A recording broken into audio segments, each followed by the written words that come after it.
Sobre los terrenos donde hoy se levantan municipios, casas y otras edificaciones más o menos modernas, albergaron en el pasado otras, cuyos restos son incluso apreciables a simple vista dado su estado de conservación. Otros, de los cuales quedan apenas la forma de lo que fueron. Pero todos ellos contienen una historia, unas huellas que, ya fuera porque su existencia tiene constancia escrita, o porque los habitantes de esa zona han contado de generación en generación sus memorias y acontecimientos. En este episodio conoceremos una zona de la provincia, la comunidad de Ciudad y Tierra de Segovia, y algunas de sus construcciones de épocas lejanas y cercanas. Conozcamos sus relatos en esta aventura por la provincia, para redescubrir un pasado que convive con nosotros. Segovia de la A a la Z, un podcast de turismo de la provincia de Segovia.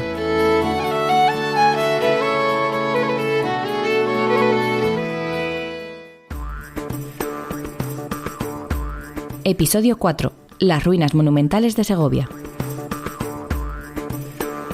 Antes de iniciar nuestro camino, hemos de entender la zona sobre la que se levantan los vestigios que explicaremos más adelante. Esta es la comunidad de Ciudad y Tierra de Segovia. Su origen histórico nos sitúa en la Edad Media, fechándose su fundación en el siglo X durante la Reconquista y la repoblación de esta zona durante el surgimiento de los concejos a lo largo de la línea sur del Duero. Su artífice sería Alfonso VI. En sus orígenes estaba conformado por 13 sexmos, un tipo de división administrativa territorial medieval, de los cuales hoy en día se mantienen 10. En su época, constituyó un gran y bien organizado territorio con cerca de 5.000 fuerzas de infantería y hasta 400 caballeros. Constituyó un ente jurídico-político autónomo nacido como un sistema de autogobierno que ejercía la justicia y la autoridad entre sus habitantes, mediante una democracia representativa, además de ordenar en comunidad el aprovechamiento de las aguas, las tierras, los pinares y otros recursos naturales. En la actualidad, la gestión de algunos de esos recursos naturales se mantiene como competencia de esta institución. Durante los sucesivos siglos desde su creación, sus funciones se mantendrían con ligeras variaciones, y no sería hasta el siglo XIX cuando diversos cambios se aplicarían. En 1833 sería absorbida por la entidad provincial creada a partir de la división territorial de España realizada ese año, en tiempos del reinado de la regente María Cristina de Borbón. Pocos años más tarde, en 1837, sería definitivamente suprimida y sus bienes puestos a la venta a través de una real orden, que inicialmente solo iba dirigida a la provincia de Soria. Para finales de 1840, las instituciones reclamaron sobre su situación y se les devolvió el patrimonio, el cual sería administrado por los sexmos de cada comunidad. De manera definitiva, en julio de 1857, se reinstituyó la comunidad de Villa y Tierra con sus bienes, dedicadas principalmente a la gestión y administración de sus patrimonios y teniendo como presidente al alcalde de Segovia. Conocida la zona en la que se encuentran los lugares que conoceremos, es momento de adentrarnos y descubrirlos. Para ello, viajaremos por toda esta zona de la provincia, buscando primero ermitas, iglesias y conventos, para después visitar antiguas viviendas y palacios, para acabar conociendo una pequeña pero importante parte del pasado industrial de la provincia. Dicho esto, vamos allá.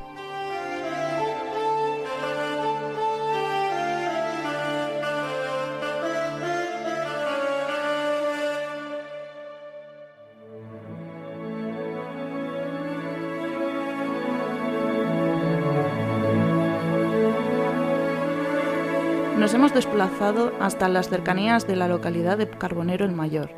Para llegar a nuestra primera parada hay que adentrarse en el pinar conocido como el Temeroso, situado cerca de la Peña Carrasquilla y de las tierras regadas por el río Pirón. El nombre de esta pinada surge de una leyenda, una que afirma que en estas tierras se desvaneció la legendaria ciudad de Moclín, una que fue desapareciendo debido al conflicto entre las dos familias más poderosas de la zona, una guerra que acabó con la trágica muerte de la hija de una de las familias. Esta fue enterrada acompañada de archivos que relataban la historia de Moclín, junto con un cofre con las riquezas familiares en oro. Uno que, según esta leyenda, solo un elegido puede encontrarlo, y el tiempo no corre a su favor, pues con el pasar del tiempo pierde su valor, convirtiéndose en metales menos preciosos y más comunes. Pues es en esta legendaria zona donde se erige la ermita de Santa Águeda, construida en el románico de ladrillo, un estilo arquitectónico del siglo XIII. Aunque hay algo de maleza y vegetación cubriéndola, se la puede ver con facilidad. El complejo religioso situado en un altozano conserva la entrada a la nave y su paso al presbiterio. Su acceso principal posee un característico triple arco realizado en ladrillo. Encima de esta, y del mismo material, se levanta la espadaña, con dos huecos que, aunque se mantiene en pie y da una forma a las ruinas de la ermita, se encuentran sin sus sendas campanas. En su interior, los muros laterales, realizados en mampostería, conservan todavía algunas de las lajas de pizarra, llegadas probablemente de los cercanos pizarrales de localidades como Bernardos. Pese que hoy por hoy ya no se encuentra en pie debido al paso del tiempo y el abandono, la nave estuvo cubierta con un techo de madera a dos aguas. El presbiterio se cerraba con una bóveda de cañón apoyada sobre los arcos de ladrillo. Pero en el caso de esta ermita, estos dos arcos tienen una grandeza y profundidad que logran crear unos pequeños espacios abovedados, configurando así un área centralizada en forma de cruz griega. Dada la importancia de la edificación por su estilo arquitectónico, ha sido objeto de diversos estudios, además de existir distintas rutas que permiten acceder a la zona de manera sencilla, para todos aquellos que deseen conocer este ejemplo arquitectónico de cerca.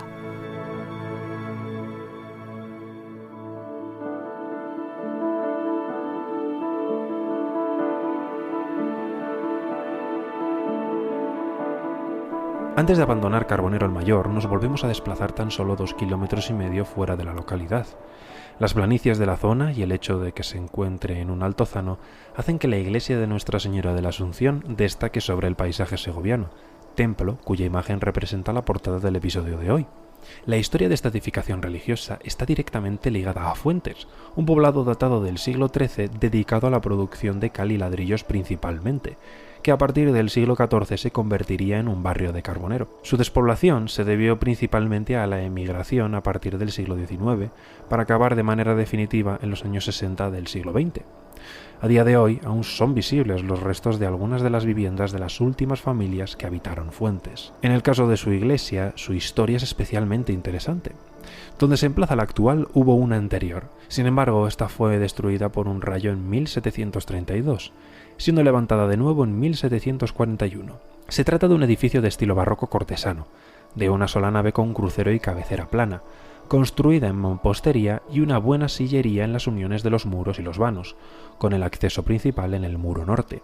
Tras ser abandonada, con la paulatina despoblación de la zona circundante, su declive se hizo más que evidente. Los daños ocasionados por el tiempo y el vandalismo en techo, interiores y paredes dejaban entrever que la iglesia no pasaba por su mejor momento. Por suerte, su rehabilitación estaba por llegar. Las obras comenzaron en mayo de 2021 y finalizaron en octubre del 22, dándose lugar el día 12 de ese mismo mes la celebración inaugural del templo. Un claro ejemplo de paraje recuperado. Ahora sí, podemos continuar nuestro camino.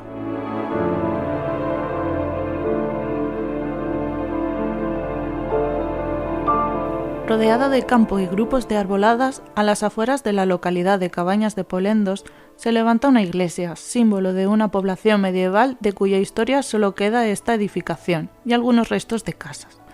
El despoblado de Aguejas, Facejas y Acejas.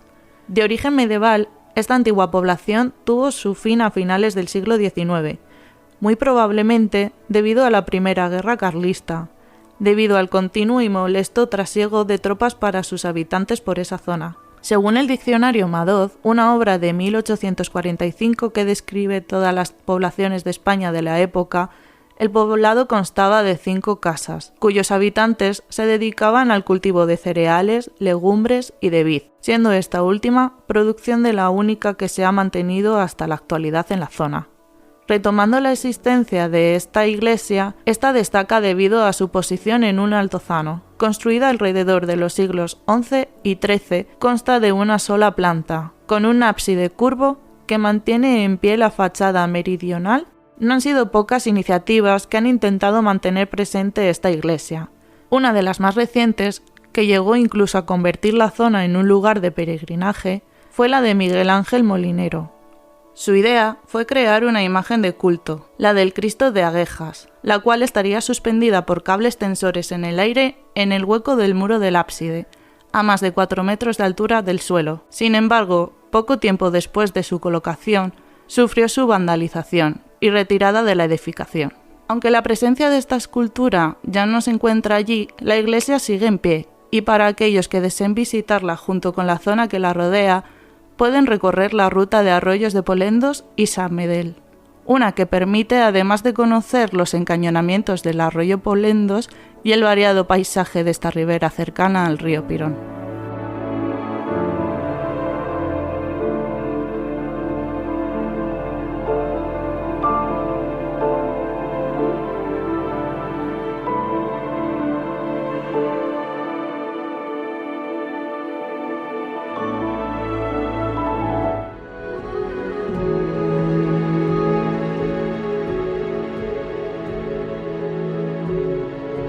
Desplacémonos ahora al sur de la provincia, con la imponente Sierra de Guadarrama de fondo, hasta la localidad del Espinar, aunque nos hemos de desplazar a una zona, a un paraje, conocido como Las Rinconadas. Aquí, en una pequeña elevación, destaca una construcción de arquitectura románica, de 3 naves y con un ábside semicircular.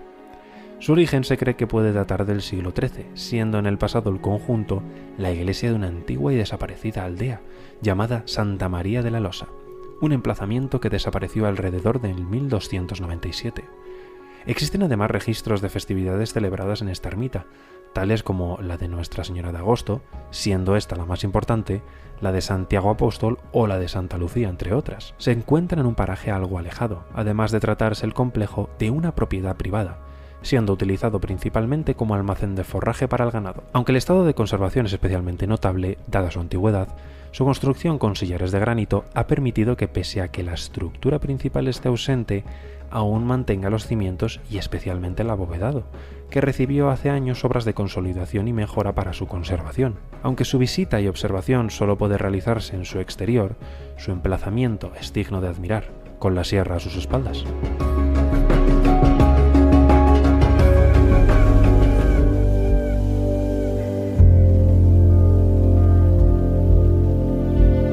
Habiendo conocido algunos puntos y edificaciones de carácter religioso, pasemos pues a las habitables, a las viviendas y palacios de esta zona de la provincia. Comenzaremos no con una casa cualquiera, sino con la casa-palacio del Marqués de Perales, en el Espinar. A diferencia de otros emplazamientos, este destaca sobre el resto, ya que se encuentra en pleno centro urbano de la localidad.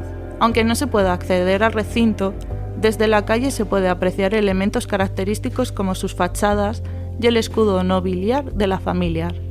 La historia de tan particular hacienda se remonta al año 1727, fecha en la que el rey Felipe V otorga el marquesado de Perales del Río a doña Antonio de Velasco y Moreda, mujer de la corte y vinculada a la provincia de Segovia a través de una explotación del caserío de Prados, ubicado a pocos kilómetros del Espinar. A esto se le sumaría además un encerradero para los rebaños, ubicado donde hoy se asienta el centro del municipio.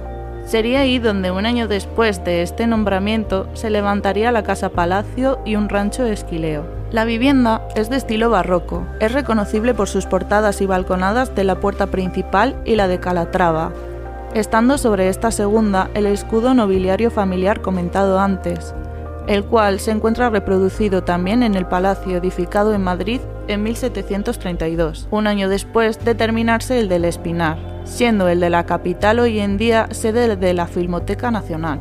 El complejo de la localidad segoviana albergó diferentes dependencias, todas ellas dirigidas al ganado ovino, a los esquiladores y a los pastores, llegándose en su interior a esquilar cerca de 1/3 de todas las ovejas en el pueblo, pues el Espinar tuvo como industria principal la lana. A su vez, durante parte del siglo XX, sería casa consistorial debido al incendio del Ayuntamiento del Espinar en 1936.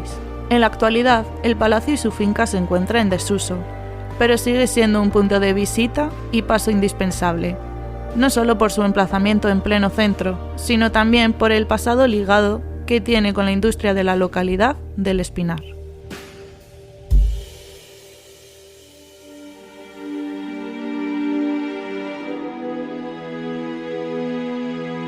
Al oeste de la provincia, en lo que hoy es la pedanía de Paradinas, perteneciente al término de Santa María la Real de Nieva, se conserva un palacio en la antigua plaza del pueblo, el Palacio de los Osorio. Levantado en la primera mitad del siglo XV, sería el doctor don Juan Sánchez de Zuazo, hombre perteneciente a la familia del mismo nombre, el cual sería el primer poseedor del palacio, además de ejercer el dominio sobre la localidad durante la época de mayor esplendor del palacete. Dado el prestigio con el que gozaba entre los vecinos, también recibe el nombre de Palacio de los Zuazo. Durante los siglos siguientes, tras pasar por diversos dueños de la familia Zuazo, el palacio y sus inmuebles irían pasando de mano en mano por línea directa de mayorazgo. Ya en el siglo XX seguiría cambiando de manos, llegando incluso en 1946 a ser adquirido el palacio para ser convertido en un lugar de cría de ganado, que en los años 70 vería su actividad disminuida por la mecanización del campo. Para la primera década del siglo XXI, el palacio volvería a cambiar de dueños en 2 ocasiones. En 2005, comprado por los herederos de una de las dueñas del complejo en 1929, y en 2007, cuando sería definitivamente adquirido hasta el día de hoy por la Sociedad Palacio de Paradinas S.L. En la actualidad, la edificación muestra a través de su construcción las diferentes épocas y estilos por las que pasó.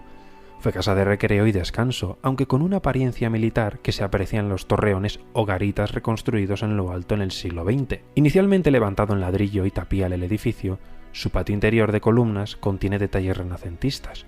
Sus fachadas exteriores están decoradas con el conocido esgrafiado segoviano, decoración realizada a base de motivos circulares decorados con escorias, similares a las del Alcázar de Segovia. Además, su cubierta se encuentra tejada al estilo segoviano, caracterizado por su colocación boca abajo. Este palacio vio pasar grandes figuras y eventualidades a su vez: el paso de las tropas comuneras, con la leyenda de que Padilla se hizo fuerte en el palacio, la compañía de arqueros de Felipe II, o la Guerra de Independencia son algunas de ellas. Los relatos de este palacio de época medieval, que pasó por siglos y generaciones, son historia viva del municipio.